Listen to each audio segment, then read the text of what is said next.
Hi.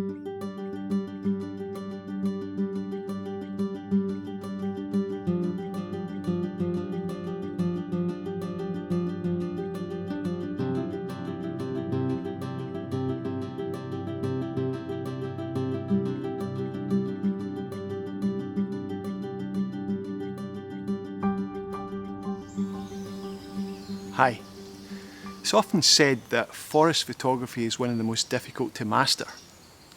This seems to be for two reasons, and those are finding a good composition and dealing with extremes of contrast.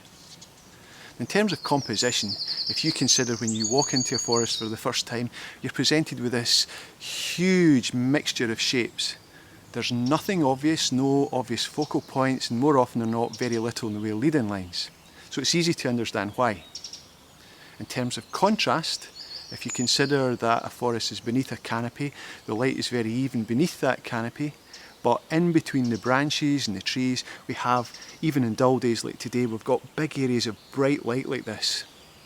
This is too much for most digital cameras to cope with, so we're often left with areas of blown out highlight which aren't desirable. So I'm here today at a forest I've never been to before, and I want to use this to illustrate that photography in the forest is not as difficult as is often made out. I'm also going to be using live view, and the purpose of this is to show you how easy it is to use the camera's features to our own advantage to find compositions. And when I do come across areas of extreme contrast, I'll show you one or two tips to avoid that or maximise it to obtain the best photograph possible.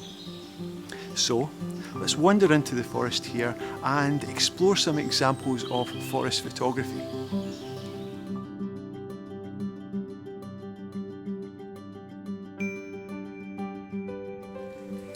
Okay, well, I've switched to live view and I'd like to just tell you why. This is what the camera sees, as we have here, and this is what your still will be. But when we're walking around about the forest, we're using our peripheral vision. But here's a little tip I want to share with you. If you put your camera in live view as we have just now, we have a nice scene in front of us, but it's nothing special. But if we stand and we just slowly scan round 360 degrees, watching the back of the screen, you will see a composition unfold on your LCD. Now, I haven't chosen this one, I haven't walked any further, and already I'm seeing this composition here. Now this works because we have the tree and we have the limb moving across there, which is leading us in here, which is leading us to these parts here. We've got some nice light across there, we've got some nice soft lighting here, a patch of brightness there and a patch of brightness in the distance. Now that's something that could be developed, and as I've already said, I haven't moved anywhere at all, it's still at the very same start point, but by simply moving around 360 degrees I've identified one composition.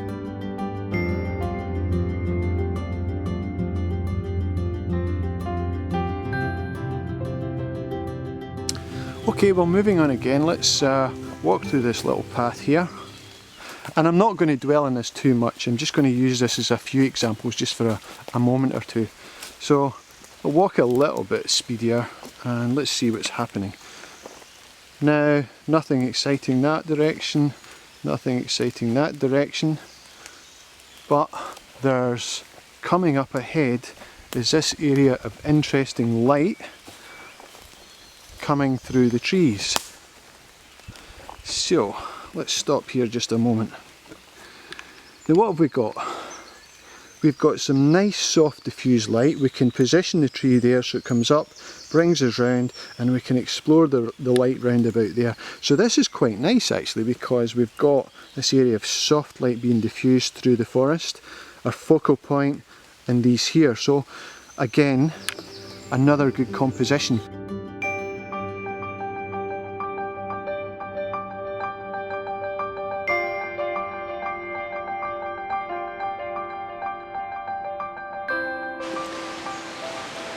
Okay, well, I've came to a different part of the forest, and as I'm walking through slowly, I'm going to show you one or two things that photographers tend to make mistakes with. Now, as you can see, we've got some classic ingredients here. We've got this brilliant looking path that goes all the way down there, deep into the forest. We've got some magical uprights here. We've got some nice colour contrast with the sort of reddy browns and the green. And we've got lots of uprights. But, depending on how we compose this photograph, we're going to have this problem here in between the trees and the branches. This area of burned out, flat, lifeless sky. Now, about the only way you can really overcome or make this a better composition is by angling down such as that. Now, the drawback of this is you've got more or less all path there into the distance and little sky. Or what you can do is you can maybe look for a sort of lower vantage point such as here. And excuse me a second. But that is slightly better. We've got up there and we've got less burned out areas, but fortunately that's unavoidable. So this is one of these areas where you really do need to think hard about your composition and overcome this area here. Now again, if you're thinking, will I use filters? Well, personally I wouldn't, because the minute you introduce a filter into this particular scene, it's going to make all this area up here really dark. So what we'll do is we'll just move forward a little touch,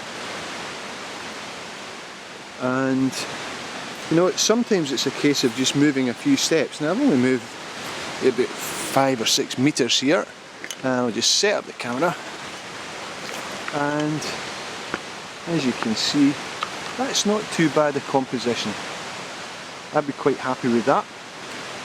How it works, for me at least, is we've got the path leading through there. You can see something in the distance. We've got some nice sort of leading lines going up there. You've got your trees and trees. And that's not too bad, but we still have this area of burned out sky there. I suppose I could put up with that, but there's not really a great deal that you can do about it. So, let's move on a little touch. And we'll move further down. And again, this is a really useful exercise. You only need to take a few steps. Now if I just go back, the eagle-eyed amongst you will see there's some man-made objects in the distance here. Now we want to avoid that in our composition, so if I just move down here ever so slightly.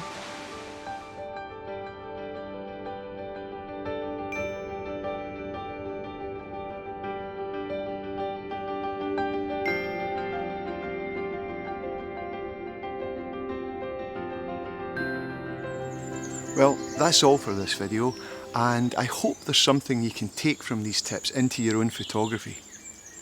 In the next video I'll be covering contrast and backlighting situations in the forest and providing a few tips and seeking out a few examples.